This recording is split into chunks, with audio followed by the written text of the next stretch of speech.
But like on a smaller scale, with any of the digital marketing platforms such as like Facebook, Instagram, and all that stuff, those numbers are available to even smaller bands, and you can get down to tinier and tinier like subdivisions of, I'm super popular in Philadelphia and then in Lancaster, not at all.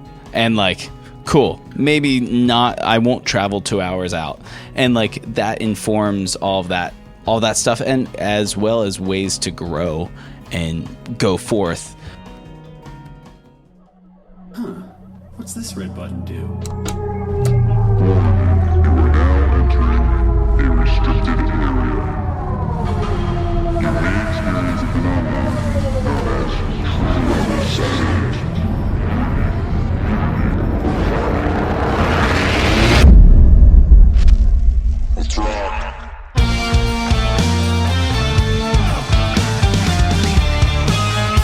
Hello, and welcome back to The Record Process. I'm your host, Casey Cavaliere, along with our lovely, luscious, locked co-host, Mr. Tom Conran. Nice alliteration.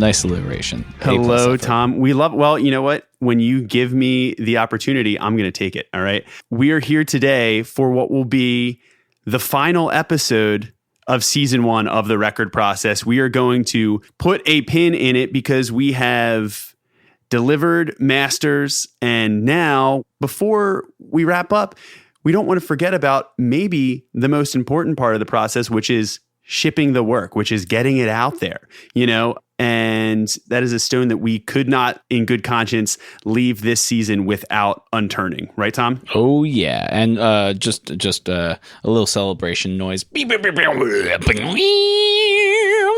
Yeah, that was not Tom. Those were sound effects. We hope you enjoyed that. It took a long time to look through our Splice library for those. Thank you, Splice, for the subscription. Yes, we love it. Not only are we fans, we're also members.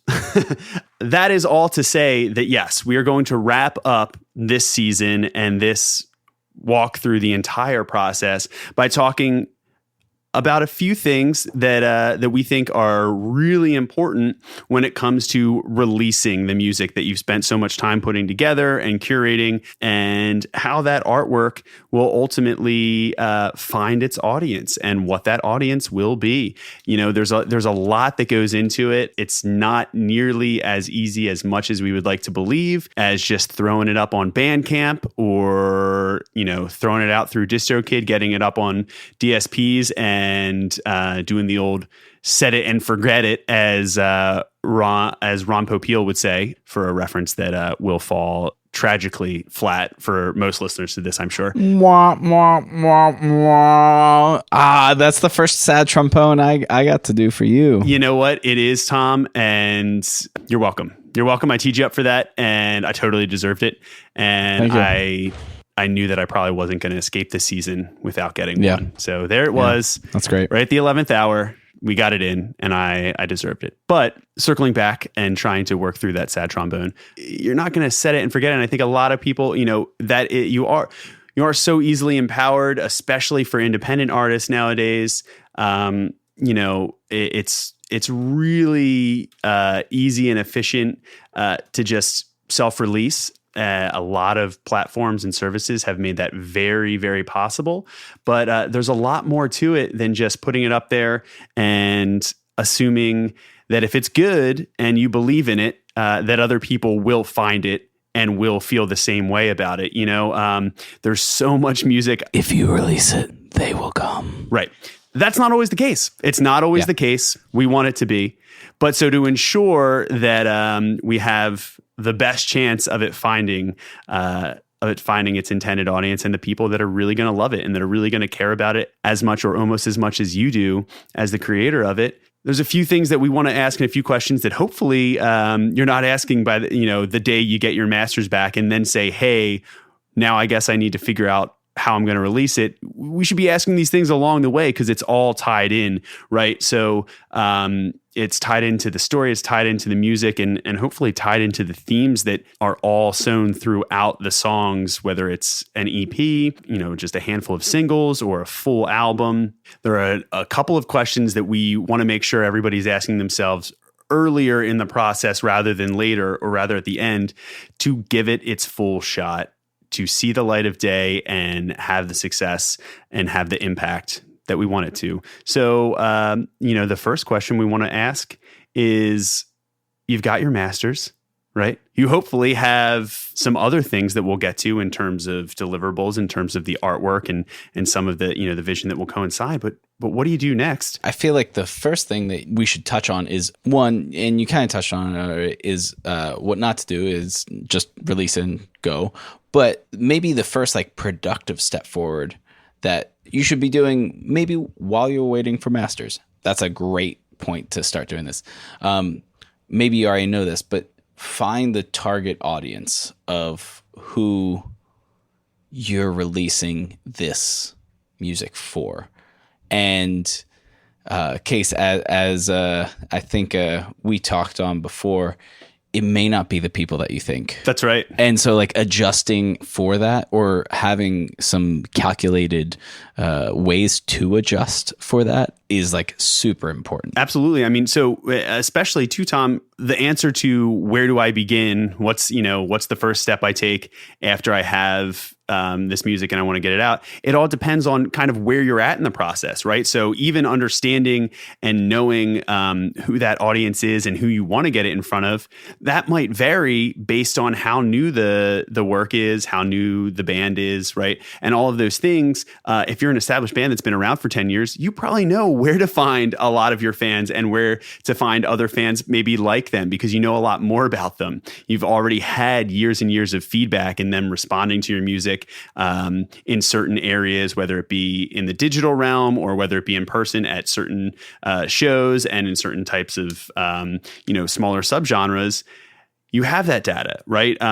You've seen that reaction. But if you're a brand new artist, you might just have to take an educated guess, more or less. And there are a few ways, to do this, more effectively than just kind of, blindfolding, throwing a dart at a dartboard and hitting a genre and being like, all right, I guess I'm going to go with, pop punk or like EDM noise, future bass, whatever, maybe that's where, the genre I'll pick. Obviously, you probably know what lane you're going to start with, because that's the lane that most likely inspired a lot of the project and how it turned out and how it sounded, right? So obviously that's a logical place to start, but the more feedback you can get about this earlier on, also the better, right? So this is another thing too, where hopefully as you've been creating and toiling over this, working through, the songwriting process, pre-production and tracking it and getting it mixed. If you're the only one, say you're wearing every single one of those hats, you're the only one that's ever heard it, and you get to the end and it's done, it might be a little tough to know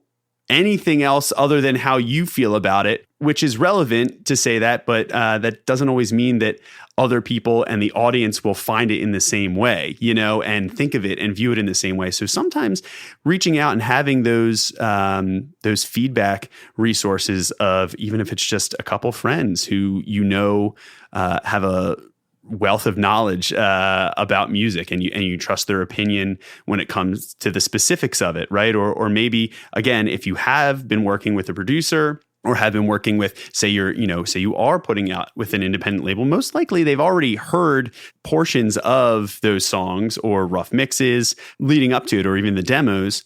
So that conversation is hopefully already kind of going by the time these are finished. And that might inform like, that's interesting. I saw this working really well in like a folk punk lane, but they see it in something a little bit different. And that's interesting. I would have never seen that in my own music, right? So have those conversations with people. And even if you do have a small number of fans already, or maybe left over from an older project, or, an additional, like another side project, right? Maybe tapping those and giving them a sneak peek behind the curtain of a song, even if it's, throwing out like a 30-second clip or snippet, and looking for that feedback, but also giving them value and showing up in a way that they think is cool, that presents an opportunity for them to comment and engage with what you're doing. That might be really valuable and might save you a lot of time, a lot of money, spinning your, promotional and marketing wheels, so to speak, to learn a hard lesson. Yeah, as well as your mental proverbial wheels, because this takes a lot of mental capacity. Now, the one thing that Case, I know we have a couple friends that this kind of dealt more with like in the touring world. But I think this is a good way to find your target audience as well, is there's some artists that do super well in certain areas of the world that you wouldn't expect. We have a couple friends that like do extremely great in Australia, but here it's like, that's okay. That's fine. One of the bigger bands I know is Enter Shikari. Yeah. In UK, they're playing 10,000 cap. They're massive. Yeah. We did a tour with them a couple years ago, and huge sold out shows. Yeah. The way that country views them and sees them is much different than I think a lot of people stateside or in other parts of the world see them in terms of scope and scale. And it's really interesting in that way. Yeah. Maybe this was before the last couple records, but like Bring Me the Horizon was kind of almost in the same world where they were absolutely huge over in the UK. In the States, they were still pulling numbers, but it wasn't that. But I think that's also something that's an interesting real life figure to find out who your target audience is and figure out why it's resonating with certain people versus other people. Like those are huge examples. But like on a smaller scale with any of the digital marketing platforms such as like Facebook, Instagram, and all that stuff, those numbers are available to even smaller bands, and you can get down to tinier and tinier like subdivisions of, I'm super popular in Philadelphia and then in Lancaster, not at all. And like, cool, maybe not, I won't travel 2 hours out. And like that informs all that stuff, and as well as ways to grow and go forth. The most interesting thing to come out of that is that reflects on how you tell your story as an artist and how your story can capture different types of people and different types of fans. So one way you frame yourself can capture a complete opposite person than who you thought you were going to capture with your story. Right. And that's a great point. And I want to expand on that.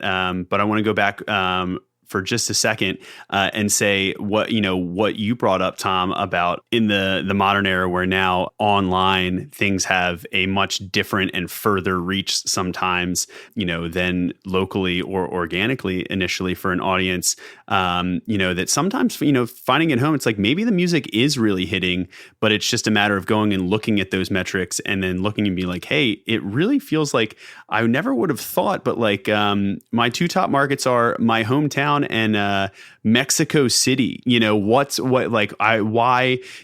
happening there? But then it also comes up to, if you're releasing new material, even if it's just a new song, new album, where do you take it first? And I think a lot of this is more for less completely green, like first release type projects, but bands that have a bit of a history, have put out some material before, a song, a couple albums, making sure that your first priority is serving and showing it to those existing fans and not forgetting and overlooking and trying to just be like, well, I just want new. I want to grow. The best way to actually do that is to keep showing up and showing all of those fans that have spent time and invested time in you and appreciate what you do, that you appreciate them for it. And new music is always a great opportunity and a great event to reconnect and double down on that connection factor that I think, unfortunately, a lot of, it can be very easy to get carried away with the metrics and trying to grow, right? And having a growth mindset is great, of course, but not taking even a handful of fans in another city that might be really invested for granted, because those are the people that are going to champion you, and those are the people that are going to give you the feedback that might inform where you go find more people like them, and that might inform things like that. So, not forgetting that, I think, is really important as well in terms of a first step if you're already, an established band or artist. But then furthermore, what you were saying, Tom, is, about telling your story.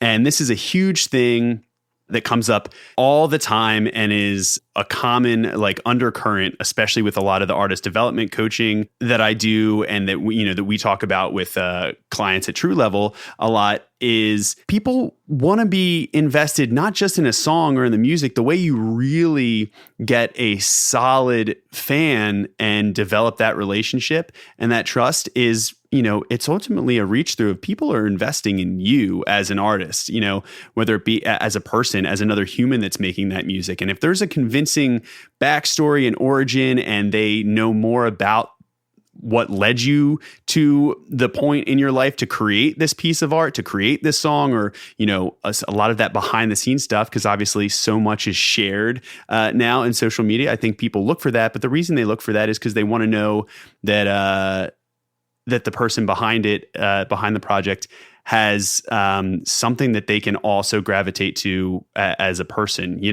and that they can also resonate with and hits them emotionally. Because that's why people will then invest in you, not only by giving you their time and listening to your songs and then sharing them with other people because of the emotional response you get, but also then supporting your art and your career and that journey financially because they want you to succeed, right? And I think those are the things that sometimes get lost when we're thinking about, hey, how do I get my song to catch on in the algorithm and to go viral and to do all of this? That behind all of that, sure, a song might do that.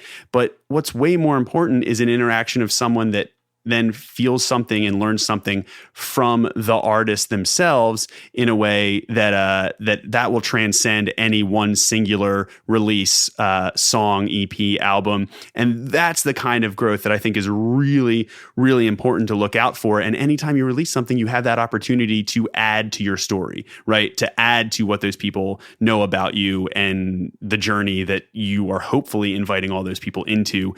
So it's more than just, the surface of here's a song, here's the artwork for it, and this is the name and this is what it sounds like.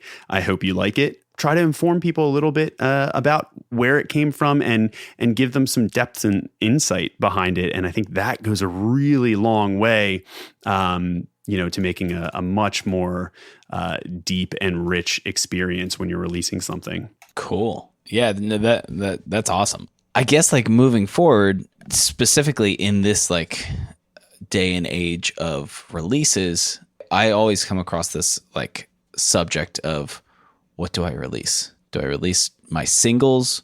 Do I release it as a full album? Do I release it as an EP? Do I break it up? What's that kind of thing that I do?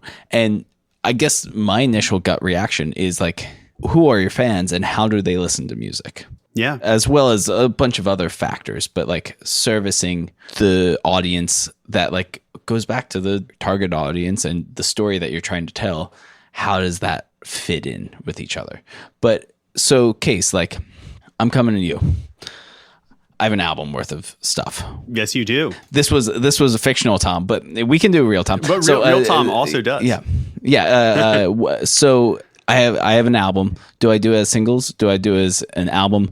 I guess let's start with how often. And it's a great question. And I know, especially, so my band, speaking from experience, has always been a very album-driven band because we not only want each of the songs to be good and have their own little vignette and their own little really personal story and identity to them, but also all kind of work together with an overarching theme and a weight to them that they can be digested, as a whole work and all kind of fit together in a curation of energy and emotion and a whole kind of commonality in that way. So that is one way, and that's not to say everybody will tell you, yeah, we live in a singles based world, where it's stupid to release an album all at once. It's well, not necessarily. If you are an established act and are a band that is trying to do, I look at things the medium, kind of becomes the message. If you're a band and your whole thing is doing concept work, then maybe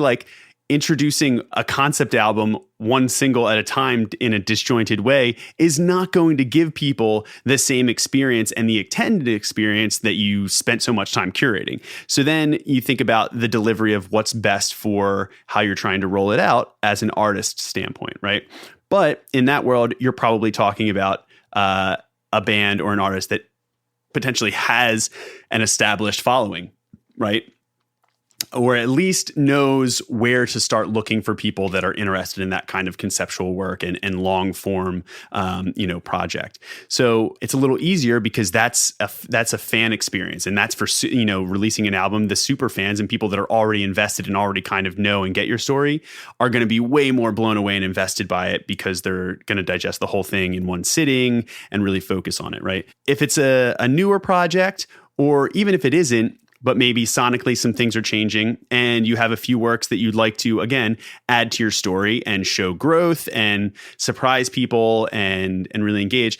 Then in terms of the singles type release, that gives you a few obvious perks, namely, number one being the fact that you can get information and feedback from one song and use it and put it to work the next time with the second song that you release, which is a really effective tool, especially if you're unsure of who your audience is, of unsure what type of person or where they're at, or where they hang out, what platform is correct, whether is it Instagram, is it YouTube, is it TikTok, is it, what I mean? Like what lane are people, is it going to really start to thrive in an organic way? You might not know that. You might not know that 2 singles in, but each time you'll know a little bit more. And each one of those singles not only gives you a chance to pitch it to curators, playlists, and other people, and put up other parts of the puzzle that inform the creative work and creative identity of it from a visual standpoint, whether it be a music video or an accompanying, multimedia experience of some sort, for socials. It allows you to do that each time if you have the budget. And even if you don't, it allows you to start to better understand each time a single comes out, more about yourself and more about who's reacting to it and how. And that can inform your path as a release. So it can actually stretch that path out as you develop and grow and start to understand, the reactions and interactions, right? It's easy if you look at, like a stand-up comedian, for example, right? They get up on stage, they can tell one joke. Some of the audience might laugh. Some of the audience might not. You've already had a little bit, but then if you walk away from there, it's going to be tough. But guess what? If you follow it up with another joke that's similar, and then the other half of that audience laughs, then you have 2 data points where you start to be like, you know what? This third joke, feel like that might win over the whole room, whereas if you told one joke and walked away, you'd be like, that was pretty good.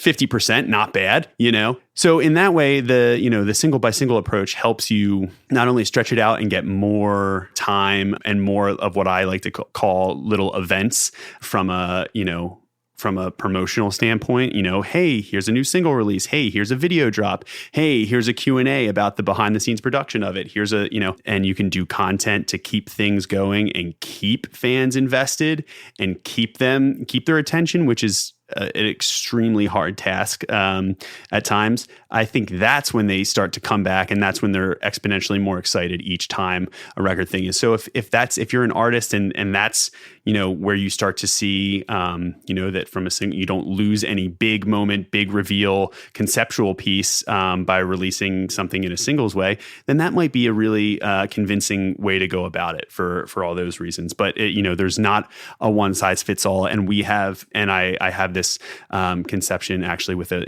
client that I'm working with right now, where it was like a full length, but we decided to split it into 2 EPs, so that you still felt like you get that EP release moment, but you can still have the buildup of a multi-single release plan, but then sew it all together later on, potentially in one full length, where conceptually these 2 EPs come together and you still get that for your, core fans, that they don't miss out on that moment that they maybe didn't even know necessarily was coming, but over the course of a year watched and saw come together in a really cool way. So let's assume we're going to go singles. We're going to release singles. What order do I go in? For me, both fictional Tom and real Tom, the album spans a bunch of different stuff. It sometimes has some hooky moments. It sometimes has some weird soundscapes. Do I release the soundscape first? Do I release like the hookier moments? And like, how do I get to where I want to be? And like, does the order affect that? or at least to you? Yeah, I think that's a personal curation choice for every artist. For us with Wonder Years, that's been a thing where, we've always had our thoughts, and even internally in the band, everybody has had a different, favorite track, or, hey, this makes for a good lead track for this reason. And we always, it's always a huge topic of discussion. I think at this point we know, hey, this group of songs from this next record will probably serve this portion of our fan base and probably, ring true to some nostalgia points about our style and music, and might be, met with favor by like our core fan base. And then we think that there's definitely some outlier tracks where it's like, hey, we intentionally did push a little bit, or this is a slightly different arrangement, or stylistically we wanted to shoot for something that was a bit of a standout, an outlier, but intentionally so. So that might be a strange thing. And there's a method to each of it where, hey, leading with something like that, you might catch people off guard and say the buzz factor of people being like, holy, what is this? And then maybe that's a good thing, right? And people talk about the idea of, the old adage that no press is bad press. I don't know about that. I think in the modern era, we know that is probably not 100% of an accurate statement. However, getting people really talking and really speaking from an emotional place, even if it's someone being like, I fucking hate that new Wonder Years song, at least it's eliciting a reaction. And that even makes me smile, where I'm just like, man, if someone can be that animated about it, I love it. Cause you know what? The goal of art and any type of creation is to elicit a reaction, an emotional reaction. It's working. It's doing its job. We know that what we do is not for every person on this planet, and that's totally okay. And I think for us, trying to curate those decisions in a strategic way where, maybe it's a lot easier. Like I said, it's that 1 joke, 2 joke, 3 jokes thing that you can start to be like, cool. The more you look at and the more you stretch that out, well, it's a lot easier to pick 3 songs and know what they all together triangulate in terms of, a snapshot of the record, as opposed to, hey, we have to pick 1 song that perfectly exemplifies the other 11, 12, 13, you know what I mean? Like that's a tall order. And realizing that, and I think now that is one of the things about,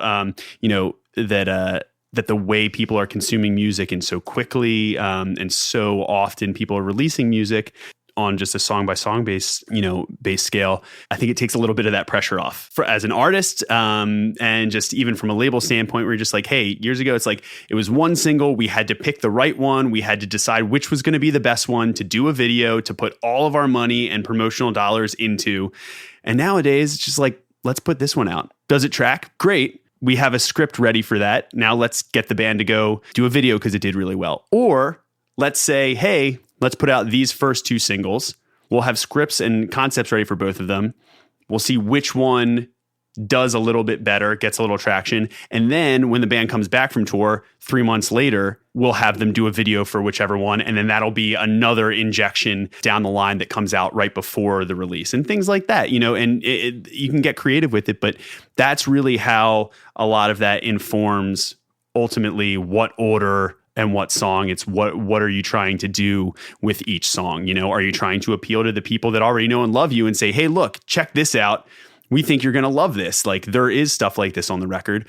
Or, if it's, hey, you have 2 that are night and day opposites, and then maybe thinking about, and I think more importantly than that is looking at, hey, how does each one appeal to which side of the room and which potential audience? Because it's not always just one small audience. It's all Venn diagrams, right? So single 1 might be the left side of the Venn diagram, and single 2 might be the right side. And maybe there's only like a small 5% crossover, but that's okay, because that's how you find out what is uniquely Tom Conran fans, right? What is uniquely Slow TV fans for real Tom Conran or anything else. And I think that's the biggest factor, as opposed to what order. It's where are you trying to serve each of those to their own strengths, Totally. So, all right. So we have that. We have how often, what order. Case, how do I promote this? Oh, that is the $1 million question, isn't it, though? But, I knew it was going to come up, and we got to face it down. just like everything else, you got to take a stab at where you can best find that community that you think it'll resonate with, or that it's already started in saying, where do they hang out? Where do they spend time? Is it a thing where, hey, this lane, people love reaction videos, love TikTok. That's where they spend time. That's where they are like engaging in this specific way. Okay, great. Then maybe shift your focus for that single there. Or if it's a thing where, from a demographic standpoint and you've done your research and say, this platform tends to attract people in this age range a lot more than this one that's a much younger platform, right? Knowing a lot of those things and doing a little bit of the research, will help you understand where to kind of put your focus and where to put your energy and time. And that's a thing that, again, knowing as much about, hey, so-and-so, it's like, I think like metal fans would actually really like this. Or I think maybe those are wrong, but that's information, right? It may be one person's opinion, but eventually that can turn to 10 people's opinion, and so on and so forth. And then looking where that goes to inform where you might try to run ad traffic to get people to come to your website, to get, where your existing fans are communicating with you. Okay, cool. People are really active on our Facebook page. Well, then let's go there to get to those people. And then we know that we can serve and engage with them, but then also go to this platform and try to start bringing in people that are similar and have similar interests to those people, because they might like it. And that's ultimately the point, is getting someone that does. And it takes time. And, generally speaking, it's, anything from like 5 to 7 times of repetition is serious. And this is not meant to say that spamming people with ads over and over again is going to get you far, because people will read through that. Oh, yeah. Giving people little breadcrumbs along the way of like, man, that's the second time I saw that ad on this platform. And then maybe the third time that they see that band name is on a flyer at like one of the local venues at the bottom of the bill. And maybe the fourth time is on a separate platform, but it's an ad for the music video that they did. And they're like, oh, well, now I see what that band looks like. Interesting. I like a couple other bands that are, running that same visual lane. That's interesting. And then maybe you get a Spotify ad where you're like, hey, here's that new single. Oh, it's the single for that video ad that I saw.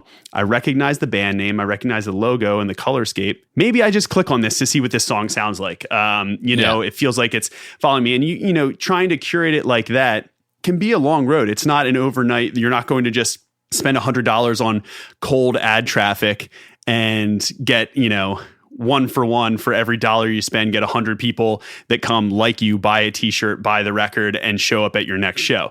That's not how it happens, but it's a slow progression of kind of nurturing those people, and one by one, them becoming more invested and, more valuing what you're doing and showing up as an artist and as a person. So, patience, I'd say, is a virtue probably when it comes to that kind of thing, and where and how to promote, and letting things incubate and take their time, because you might have to pivot. Yeah. So kind of just like going from that. So like we have the really interesting thing that you brought up was the brand.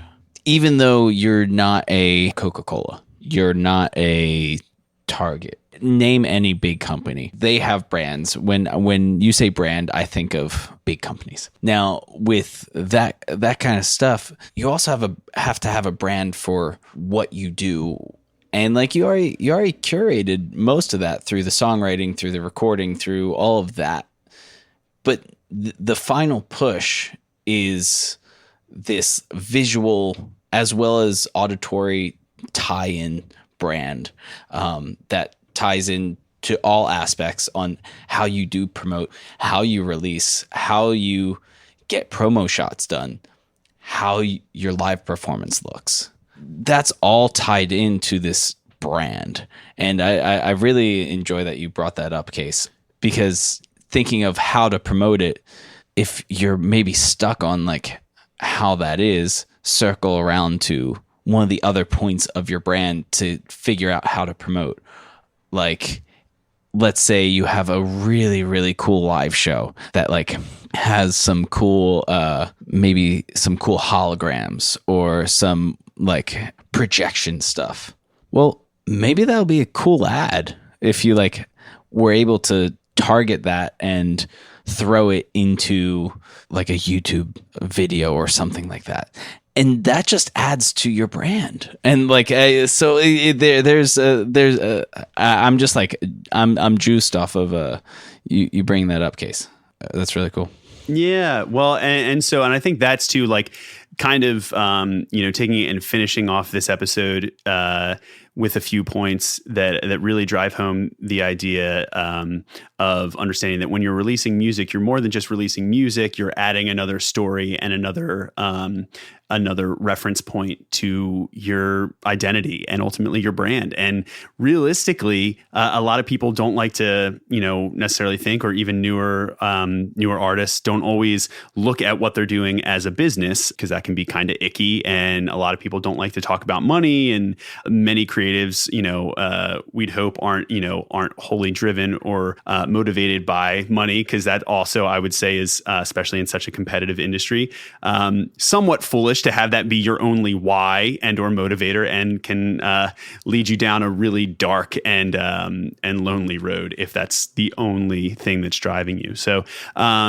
but the fact is that a lot of these, the things that these businesses, and especially some of the larger companies, do get right and do understand, and that a lot of creatives can take from it in releasing their music and, further developing what they're doing, is the understanding at its core that your brand, your identity as a musician, as a band, is actually just the way people feel when they engage with you, right? It's all about that, whether it's when they're watching your video or watching you on stage at a live show, or commenting and being a part on social media of your Instagram when you release something, right? And feeling like they're seen, feeling like they're heard, feeling like they're understood, and that they get value out of that, from an entertainment capacity, from a sense of community, feeling like they're part of a tribe that you and or your music are representative of, and understanding all those things and working with the goal of putting those things at the forefront. And a lot of times visually is how people think and digest things, and that gets forgotten in the music world, because people focus so much time on getting the music right. But, look at Instagram, for example, right? A lot of people are just scrolling through that shit without the sound on. So you also have to get them to stop and get them to very quickly at least understand whether or not something might be of interest to them, might be worth investigating further, might be worth tapping the screen to turn that sound on to see what it sounds like, right? So all of those things are really important in getting people, inviting people in to what you're doing sonically. And that, I think, is why the visual end of things, everything, having that current thread through not just the graphic design element of your band, things like logo, artwork, and how that changes and evolves over time and how that's recognizable. Brands spend millions and millions of dollars on that kind of thing. One, because it helps make them money, but two, because it helps inform the people and the way that they interact with the products and with the brand and what they get from them. It's like that, like Coca-Cola you mentioned, right? Is that red can, that signature Coca-Cola red, is part of the drinking experience. Not only is it like, sure, it catches the eye on the shelf and people want to, buy it and recognize it, but also even when they see it and they're pouring that can, it implies things about the experience they're going to have and ties into memory and senses like that. And music can do that same thing, and the visual end of your art can do that same thing and be exponentially powerful, which also kind of ties through, in the last portion of it, of the work, is, you have the recording, and the record process, season one, has been all about finalizing that, somewhat tangible product of a record, a song, right? In its sonic master form. But then 9 times out of 10, most bands have to turn and go present those songs and the representation of that material in a live setting. And that's sometimes challenging, sometimes exciting, but also gives them that final incredible potential and opportunity to even further develop the story of those songs and how they might come across differently, or how to creatively capitalize on a moment in a song and really sell that visually, to the people that are there and sharing that space. And that is something that shouldn't be undervalued by any means in tandem with the release. And like you said, I think is why if you can share live photos, of tour, that's a huge one. And especially in release with when an album comes out and then people know that the band is playing and see the band playing those songs, see the set design, see the crowd reacting to those songs.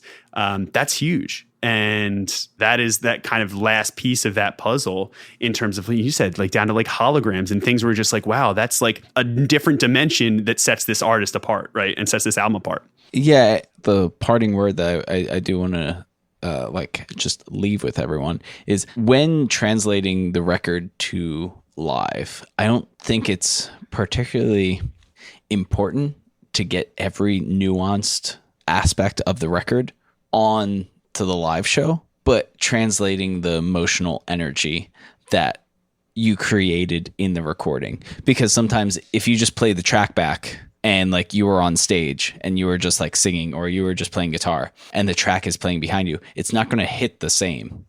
So it's a different medium. So tailoring the music, the song, hate saying the product to the medium, I think is really important and can be a cool conceptual acrobatic game. Right. Of like, how do I make this fit in this space for this style of consumption? Right. That's such a great point and such a perfect way to leave it, that understanding, heavy air quotes, that the product is really, even though we've been talking about it all season, getting down to a song in recorded form, the product is not that. The product is ultimately the feeling that you're giving people and the response that they are having to that music, whether it be on recording, listening to those songs, or then engaging with and being a part of a live show experience, hearing those songs performed and how they are. So remembering that as an artist, as a producer, that really the product that you are curating is the response behind the work. It's not necessarily just the work itself, and having that inform the decisions that you make, I think is maybe the easiest way to leave it, because there are so many ways to do that, and that is up to the artist to curate all of those and test and experiment with those across what we hope is a very large and exciting and dynamic career, right? I love that. So with that, we have finished season 1. Woo! Thank you so much for sticking around. If you have until this point, it's been a lot of fun. Thank you for giving myself, Tom, and Adam a chance to chat through all of these things that admittedly were conversations that we've had and always love having. But, we were thankful for the opportunity to bring them to you in this format. And as always, we will invite any feedback, whether it's via email, via text. All of that can be found in the show notes. And you can easily reach out to us on Instagram, Facebook, the studio, TrueLevelStudio.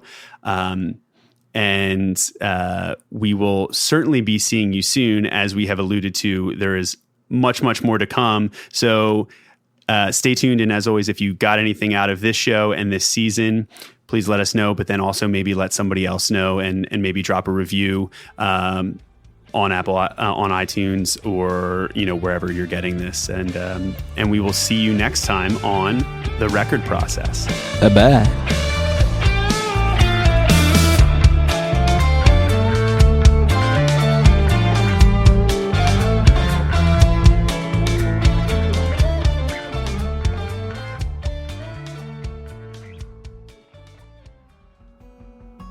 So now that we've finished season 1, and again, thank you so much for coming along with us through that entire journey of the creative process. We hope you enjoyed it as much as we did. We've decided that we don't want to end things here. We want to, in true artistic fashion, follow the creative process into another whole season of this, but a few things are going to change. And we will have much more detail on this, but we are actually going to be switching formats, and we are going to be inviting in some incredibly talented and creative guests from all over the music and artistic space to widen the scope of the things that we've talked about and explain to you exactly how, like we've said at so many points, there is no one way to create, and the differences in the process from one artist to another and circumstances in the process will always inform different work and continue to develop through all of that. So season 2 is in production as we speak, and we invite you to stick around, come join, check out the show page at TrueLevelStudio/The Record Process, and stay in touch with us and stay informed, and go ahead and follow us on Instagram at The Record Process so that you don't miss anything, because next season is really going to be fun, and we're just diving in much, much deeper as we go, and we can't wait for everybody to come and be a part of it. So if you have anybody, if you'd like to be a part of the show or a guest on the show, by all means, please do reach out and let us know. We'd love to talk about that and see if we could make it work. And if you have somebody else that you think would be a great guest to talk about a specific release of theirs from their discography, please do share that with us as well. And with that, we will leave it there, and we will see you next season on The Record Process.